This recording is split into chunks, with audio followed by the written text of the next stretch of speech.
Fala, meus alemães, minhas alemoas.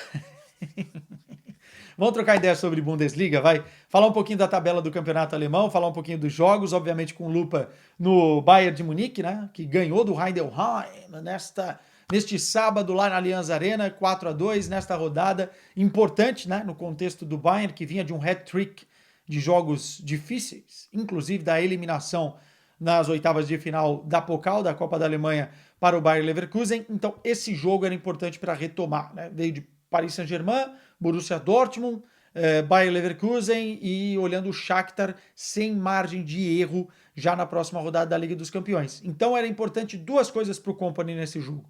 Poupar um pouco os seus jogadores que vinham dessa sequência, utilizar um pouco o banco de reservas e vencer sem sustos, ou seja, sem ter que correr mais do que era necessário. Entretanto, um jogo que era para ser tranquilo, nas estatísticas foi muito tranquilo, na prática, dois sustos, dois erros de marcação que acabaram colocando o jogo em risco, inclusive, em um dado momento. Só foram dois momentos diferentes nessa segunda etapa, tá? Só para a gente falar de estatística, pra vocês terem uma ideia do domínio do Bayern de Munique, cara, coisa de louco, coisa de louco. O Bayern de Munique trocou quase 1000 passes nessa partida.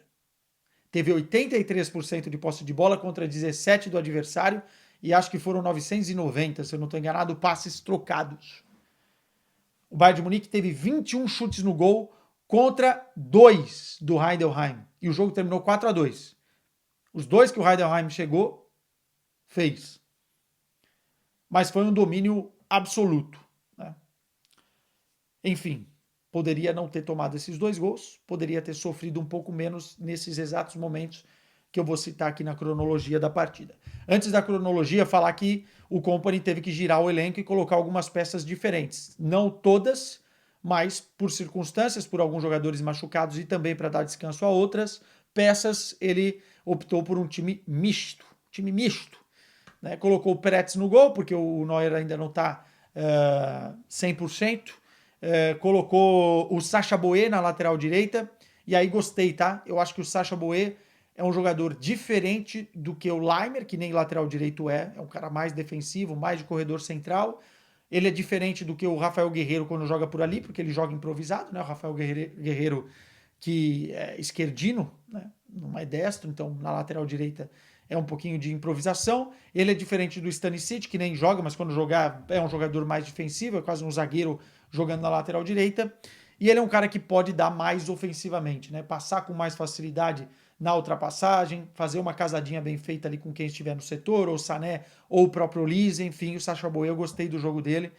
Foi contratado na temporada passada, junto ao Galatasaray, se lesionou, ficou um tempo de fora, e agora me parece que pode ter fôlego para ganhar outras oportunidades. Na zaga ele colocou o Kim Min-jae e o Pamecano, o Davis na lateral esquerda, no meio-campo o Kimmich, parêntese, uma das melhores temporadas recentes do Kimmich, tá?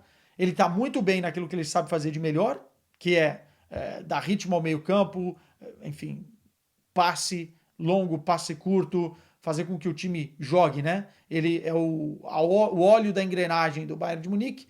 Nas últimas temporadas, não tinha a intensidade no meio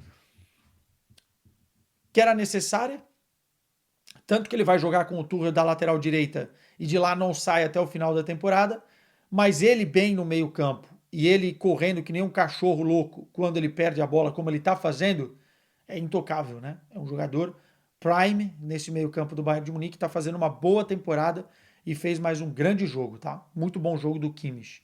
Ao lado dele o Pavlovic, que está voltando de lesão, foi bem também, mas enfim, ainda não é o Pavlovic que a gente viu antes da lesão. E lá na frente ele colocou o Rafael Guerreiro para alternar com os jogadores Olise e com o Sané e o Thomas Müller, sem o Harry Kane, como eu falei, machucado.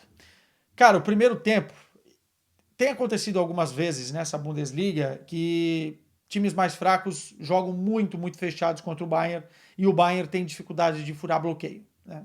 Primeiro tempo foi isso, 5, 6 jogadores numa linha inicial do Heidenheim, uma compactação no meio campo para que a bola não passasse e o Bayern tem que ficar girando com velocidade, tentando arrumar qualquer milímetro para agredir, para conseguir penetrar na defesa do adversário. E aí que eu acho que as bolas paradas são muito importantes. O que está acontecendo com o Arsenal na Premier League não é por acaso. Não é por acaso. Tem lá um especialista, né, treinador de bolas paradas, e o Arsenal hoje é uma equipe que marca, sei lá, um terço dos seus gols de bola parada. O Gabriel Magalhães é um dos artilheiros da equipe. E eu acho que outras equipes grandes podem beber dessa água, especialmente quando tem dificuldade de furar bloqueios de bloco baixo das defesas, né? E o Bayern de Munique fez o primeiro gol exatamente assim. Kimmich no escanteio, jogada ensaiada, bem treinada. Todos os jogadores do Bayern foram para o segundo poste, né, para a segunda trave. O Pamecano faz a corrida, esses jogadores prendem a marcação, ele sobe sozinho no meio e faz 1-0. E depois disso, teve mais 2 escanteios que o Kim Min-jae fez a mesma coisa, a mesma corrida e quase também marcou, levou perigo. Então, assim, jogadas ensaiadas de bola parada podem sim ser importantes para furar inicialmente esses bloqueios, né? Porque faz parte do jogo e o Bayern, na temporada passada, aproveitava muito mal. O Kimmich, inclusive, era criticado pelos escanteios que batia, porque batia ou de uma forma displicente, ou você via que não era ensaiado. Jogada ensaiada, o Bayern fez 1-0 e tinha a possibilidade, pelo volume que criou, de fazer mais no primeiro tempo. Só que vira o segundo tempo, e aí é que eu falo de correr riscos desnecessários, né?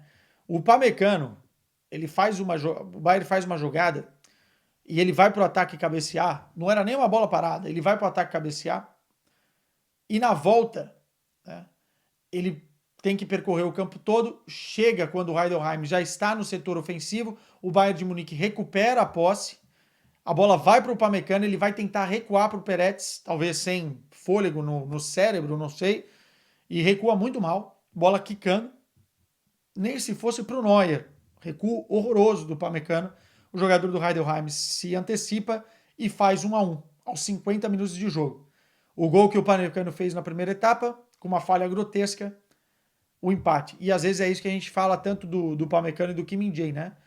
Tem que estar com atenção 100%.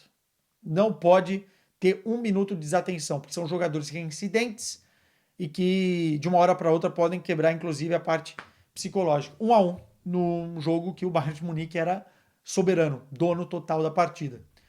O Musiala entra no jogo e aí entra dos melhores jogadores, se não o melhor do Bayern nessa temporada. Não é à toa que o Bayern está querendo dar mundos e fundos para renovar com o jovem Musiala.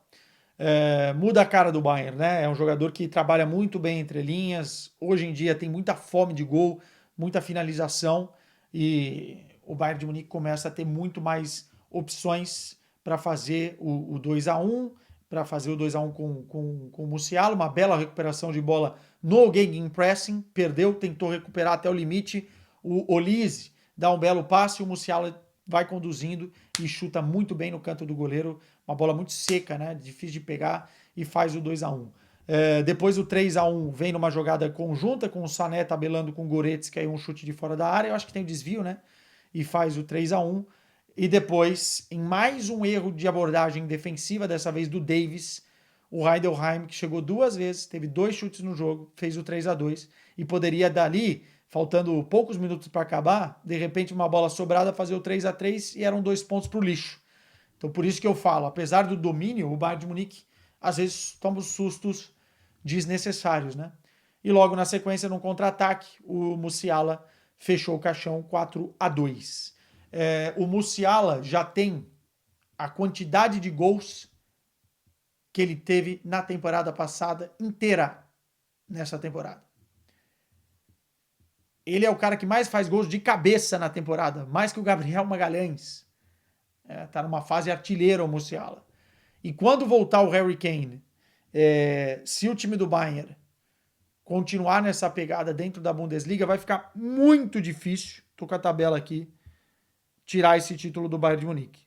Já está muito difícil, mas eu sinceramente acho que, não quero virar meme aqui, não quero cravar título de ninguém, mas eu acho que essa temporada não escapa. O Bayern de Munique está muito bem, são 13 jogos, 10 vitórias, 3 empates, não perdeu ainda. O time tem 41 gols marcados, 10 gols sofridos apenas em 13 jogos e 33 pontos, né? O Eintracht Frankfurt está na segunda colocação com 27 pontos, empatou o Leverkusen com 26 E aí RB Leipzig com 24, o Dortmund, que empatou novamente com o Mönchengladbach, tem 21. Tá brigando ali pelas 4 primeiras colocações. O Bayern de Munique tem alguns problemas no departamento médico. O Bayern de Munique vai encarar o Shakhtar sendo muito favorito, porque o jogo, inclusive, acontece na Alemanha, apesar de ser fora de casa. E dentro da Liga dos Campeões, como eu disse, tem margem de erro zero para tentar pegar um G8 e evitar os playoffs. Mas eu acredito, pelos adversários que tem, pela sequência que tem, que o Bayern de Munique vai conseguir fazer isso. E aí vai ter mais 2 títulos, né? A Bundesliga, a Champions e o Mundial de Clubes no final da temporada, para tentar um título nesta temporada. Eu acho que, sinceramente, a Bundesliga vai ficando bem encaminhada. Essa gordura de 6 pontos é uma gordura interessante e a tendência é aumentar até pela sequência de jogos que o Bayern de Munique vai ter pela frente. Meus caros, beijo para vocês. Vamos que vamos para mais uma semana de Liga dos Campeões e mais conteúdos aqui neste humilde canal.